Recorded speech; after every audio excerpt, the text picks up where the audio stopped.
Hello, everyone, and welcome. My name is Peter Bonanno, Director of Program Development for the Search Inside Yourself Leadership Institute, here with your walkthrough of Module 4 of the Search Inside Yourself program. That's typically day 2 in the afternoon.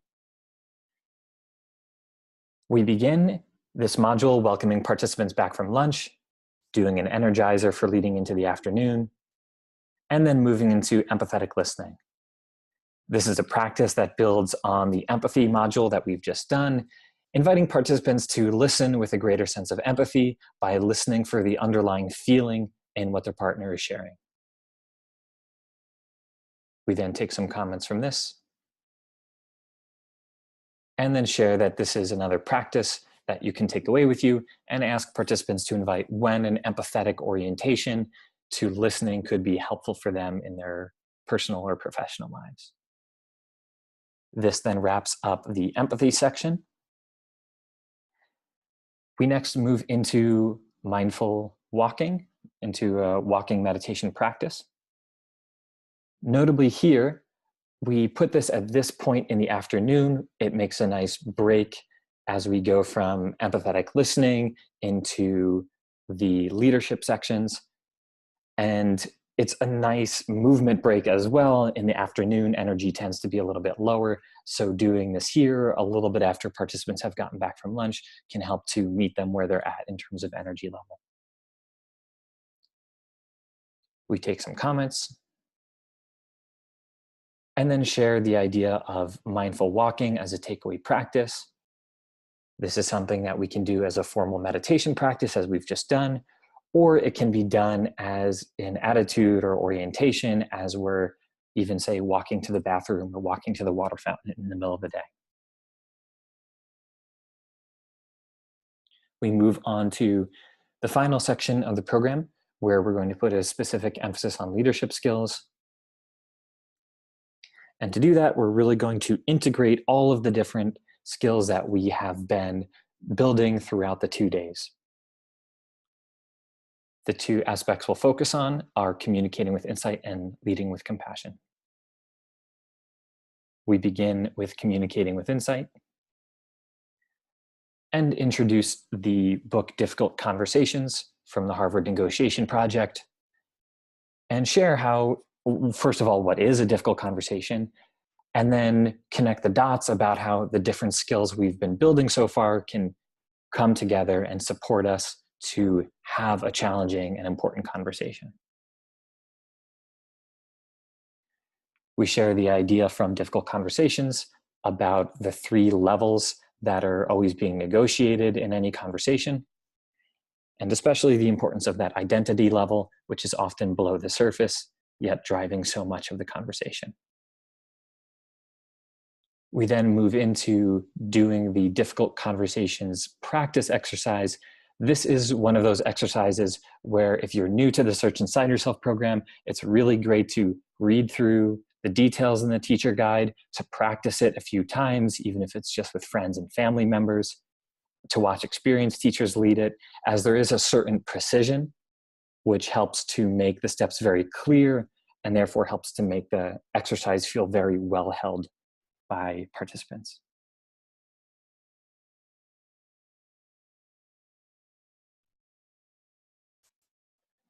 After doing the exercise where each person has the chance to verbalize the situation, first from their own point of view, and then imagining the other person's point of view, we then move into a free flow conversation with the partners, and then finally take comments from the group. We then share briefly about how the Difficult Conversations practice we just did can build into a full conversational strategy, emphasizing that the first 2 steps happen before the conversation starts as a kind of preparation, and steps 3, 4, and 5 are what we can do once we get into the conversation itself. The preparation steps can help with this, so that's a really great reason to do what we've just done. And we're not going to be practicing those other steps. This is something we suggest reading the full book on if you want more, but really getting that preparation piece right and putting ourselves in the other person's point of view is a great way to start off a challenging conversation. We then share a micro practice This is another one of those phrases to keep in mind, which can help us to reorient ourselves in the midst of a conversation, considering that the impact of someone else's behavior is not necessarily the intention they're meaning to have. And with that, we then share the 2 practices to take away from the Communicating with Insight section and ask participants for their ideas about how and when they might apply these practices. Finally, we move into leading with compassion. To start off this section, we share this video. The idea is to give an experiential sense of leading with compassion. So before we get into frameworks or more abstract ideas about it, to play this video and invite a sense of what do you notice here, and it tends for many people to raise a sense of appreciation for compassionate leadership. It might also raise other questions about, well, what about in this situation? Would I still do this? Would I do that? So it opens up hopefully both a feeling of leading with compassion and what compassionate action can look like, as well as questions that we might be holding about this idea of leading with compassion. So after the video, we give typically a moment of pause to let the feelings from the video sink in, and then move into some comments. And here we're really opening up. We're giving participants the chance to voice for themselves, how do we tend to feel when we encounter someone in distress? How do we tend to react when we encounter someone who's in distress? And surfacing that many of us have the experience of reacting with compassion or responding with compassion, that this is not something totally new that we're introducing, but there are many, many different ways we tend to respond. Some of those ways we tend to respond tend to be very useful for helping to alleviate the difficulty in the situation, and some of them can be more reactive or even exacerbate or make worse the difficult situation.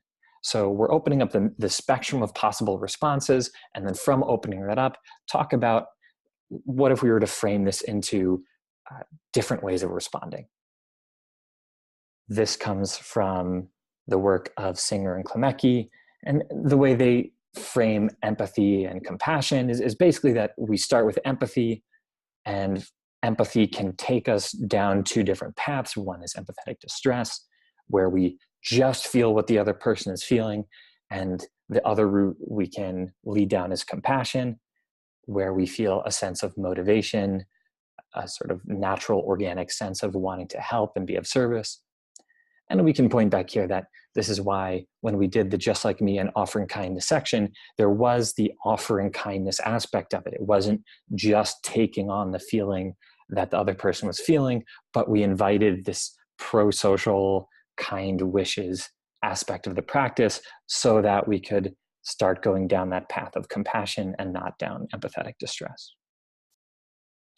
We share that the differences between these 2 types of responses have even been detected in neurological activations and physiological response in terms of stress in social situations. Then, having given this framework, we share some definitions and quotes around compassion, which can help to enrich what we mean by it and what is this possibility of a compassionate response. With the Joan Halifax definition, it's notable that these steps she introduces build very nicely in with how the Search Inside Yourself program has flowed from being attentive to the experience of others, which we did from the very beginning of the program with mindful listening, to wishing the best for others, and sensing what would truly serve, which we do in the Just Like Me and kindness exercise, as well as the empathetic listening exercise. We share how compassion makes courage, this quote from Thupten Jinpa. Then give an example from the business world of compassionate management from LinkedIn CEO, Jeff Weiner. We then invite participants to do a short reflection themselves on responding with compassion. then to share in pairs informally about what came up for them in this reflection. This is also a really great time to start making the transition towards, we are moving towards the end of the program. You're going to be moving back into your professional life, into your personal life. So how do you want to listen? However it is you want to listen when you're back Monday morning at work or when you're back with your family members. We then take some comments from the audience and then suggest as a micro practice, if there's some short phrase that can help us to orient toward a compassionate response, it can be this question of what would be of service. So asking in any situation, what would be of service? What would be of service here? We summarize the practices covered in the Leading with Compassion section and invite participants to share when these practices might be useful for them. And finally, we move towards really gelling and crystallizing the program for participants by moving towards how do I want to take the insights from this program going forward? How do I want to express this in the way I lead others or influence others and live my life? To do that, we start with a journaling exercise.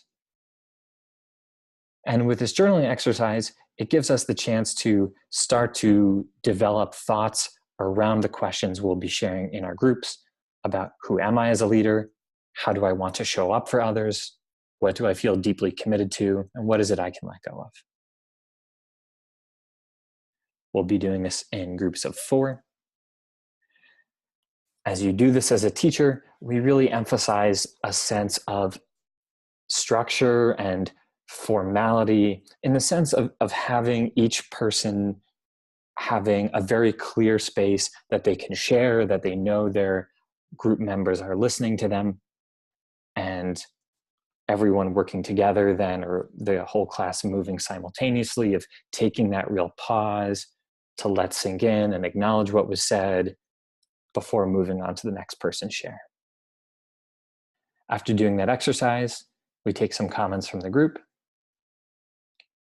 recap key points of day 1 and key points of day 2,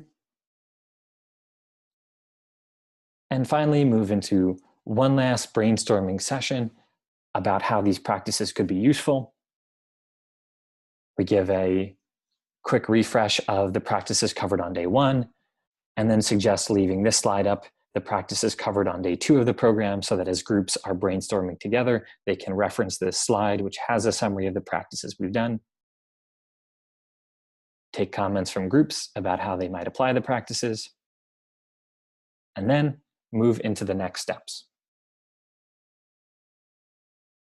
We recap here that what we've done is an introduction to these practices, and these practices can continue to have a benefit over time if we continue to do them. Therefore, we start with the live program, and we're going to continue on with resources for participants to continue their practice, their work. And from here, we then set up buddies. We give a suggested buddy conversation structure, a few books which cover the full spectrum of books focused more on mindfulness, those focused more on emotions, on neuroscience, workplace applications, and of course the Search Inside Yourself book.